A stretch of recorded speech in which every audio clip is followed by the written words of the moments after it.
Halo Sobat Cendekia semua. Dalam video kali ini, kita akan membahas mengenai bunyi dalam air laut.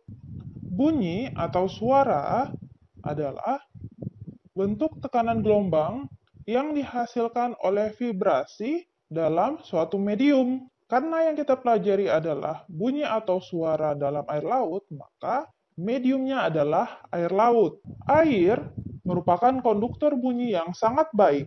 Artinya, air tidak menyerap suara, sehingga suara dapat merambat dalam jarak yang jauh sebelum suara tersebut hilang. Kemampuan air dalam merambatkan suara adalah cara yang sangat baik untuk mentransmisikan informasi jarak jauh di lautan. Sehingga berambatan suara yang sangat baik ini juga digunakan dalam sistem penginderaan jauh. Mungkin masih ada yang mengingat penginderaan jauh itu apa? Penginderaan jauh adalah pengukuran atau akuisisi data suatu objek atau fenomena oleh sebuah alat yang tidak melakukan kontak secara fisik, sehingga dilakukan dalam jarak yang jauh. Adapun batas kedalaman air laut yang sudah tidak bisa dirambati bunyi akan dirambatkan oleh gelombang radio ataupun oleh sinar laser yang berasal dari satelit. Nah, ini adalah masing-masing medium dengan kecepatan rambat bunyinya. Di sini bisa kita lihat ada 3 penyusun utama dari masing-masing medium. Udara pada 0 derajat dan 15 derajat disusun dari berbagai gas, air laut, air, kemudian benda-benda padat. Bisa jelas kelihatan bahwa benda-benda dengan densitas yang lebih padat memiliki kecepatan rambat bunyi yang lebih besar dibandingkan dengan medium yang penyusunnya adalah molekul air ataupun gas. Air laut merupakan medium dengan kecepatan rambat bunyi yang paling besar dibandingkan dengan air biasa ataupun udara yang penyusunnya adalah gas. Air laut di sini kecepatan rambat bunyinya adalah 1530 meter per detik. Artinya, ketika kita mengeluarkan bunyi di dalam air laut atau benda mengeluarkan bunyi di dalam air laut, jika kita bandingkan dengan air biasa ataupun udara, maka bunyi tersebut akan lebih cepat merambatnya ke area lain dibandingkan dengan dua medium tadi. Intensitas akustik atau intensitas perambatan suara atau bunyi akan semakin berkurang seiring dengan pertambahan jarak dari titik sumber. Artinya, semakin jauh jarak antara suatu benda dengan titik sumber, maka intensitas perambatan bunyinya akan semakin berkurang. Nah, hal ini disebabkan oleh dua hal. Yang pertama, adanya spreading loss akibat penyebaran pada permukaan yang luas. Dalam hal ini, air laut memiliki permukaan yang luas, sehingga suara atau bunyi yang merambat akan cepat tersebar, akan cepat hilang. Kemudian yang kedua, adanya atenuasi. Atenuasi ini adalah pelemahan suara atau bunyi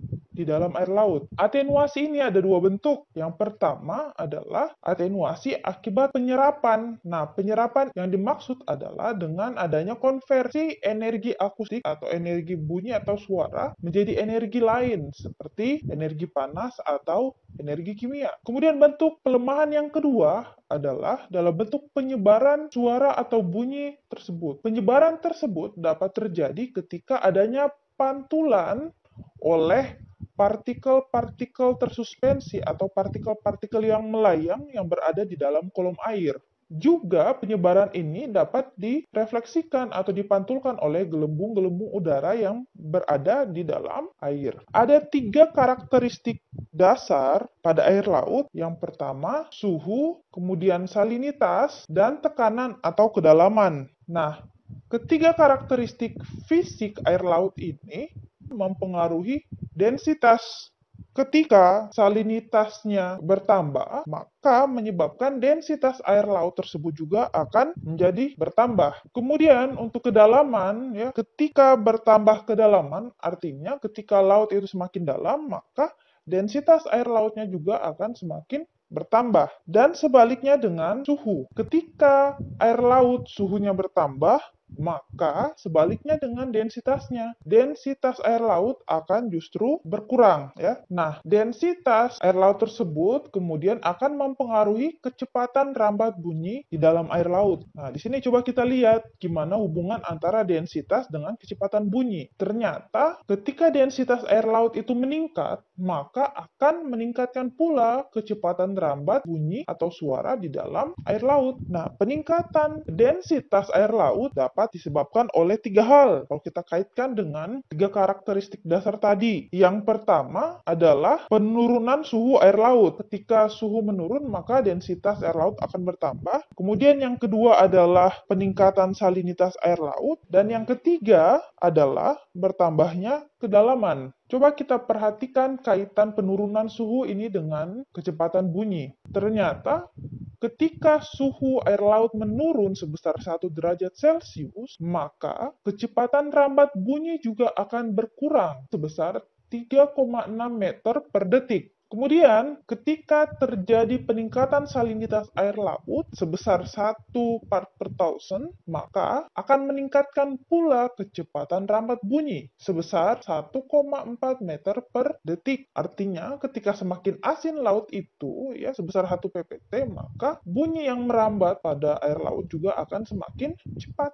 Dan yang ketiga adalah ketika bertambah kedalaman air laut, artinya ketika laut itu makin dalam, ya sebesar 100 meter, maka ternyata akan meningkatkan kecepatan rambat bunyi sebesar 1,7 meter per detik. Nah, ini adalah persamaan kecepatan suara di air laut. Ya. Kecepatan suara akan dipengaruhi oleh 3 karakteristik dasar air laut tadi. Yang pertama adalah suhu, ya, yang disimbolkan dengan huruf T ini. Kemudian yang kedua adalah Z. Z itu adalah kedalaman. Kemudian yang ketiga adalah salinitas. Ya. Jadi ketiga karakteristik dasar ini akan mempengaruhi kecepatan suara di dalam air laut. Rata-rata kecepatan suara dalam air adalah 1430 meter per detik hingga 1560 meter per detik. Dan nilai ini ternyata 4 kali lebih cepat dibandingkan dengan perambatan bunyi atau suara di udara. Nah, ini adalah profil kecepatan suara ketika kita melihat air laut secara vertikal. Jadi ini adalah ya, kedalaman air laut 0 sampai 2000 meter. Kemudian ini adalah angka-angka kecepatan suara. Semakin ke kanan, kecepatan suaranya akan semakin besar. Dan ternyata pola yang terbentuk di lautan adalah perubahan secara eksponensial seperti ini. Nah, bagian atas ini adalah tentu saja yang paling berperan dalam perambatan suara adalah suhu, sehingga suhu yang paling dominan yang mempengaruhi perubahan suara ini. Ketika suhunya meningkat, ya permukaan ini kan lebih tinggi suhunya ya dibandingkan dengan bagian yang lebih dalam. Nah, ketika suhunya meningkat, maka densitasnya akan menurun. Namun, ketika laut itu semakin dalam, maka densitasnya juga akan berangsur meningkat. Sumber bunyi yang biasa kita dengar ketika kita berada di air laut adalah dapat berasal dari yang pertama, organisme laut, contohnya mamalia. Mamalia bisa berupa paus, kemudian dugong, singa laut, anjing laut, dan perambatan bunyi ini dimanfaatkan oleh mamalia untuk berkomunikasi. Ya, jadi mereka berkomunikasi dengan menggunakan sistem ekolokasi. Jadi mereka memiliki sonar biologis ya, yang dapat mengeluarkan dan memantulkan bunyi. Nah, pantulan bunyi yang kemudian kembali ke organisme tersebut bisa menandakan benda di sekitarnya atau bisa menandakan lawan atau kawannya. Kemudian bisa juga berasal dari gempa bawah laut. Jadi ketika kita mendengar gempa di daratan dengan bunyi yang sangat dahsyat, nah ternyata di bawah laut ketika gempa akan lebih cepat merambatnya. Artinya area yang akan mendengarkan suara gempa tersebut itu akan lebih luas. Kemudian adanya bunyi yang dihasilkan oleh manusia, bisa dalam bentuk eksplorasi energi di bawah laut, misalkan kilang minyak. Kemudian sonar militer,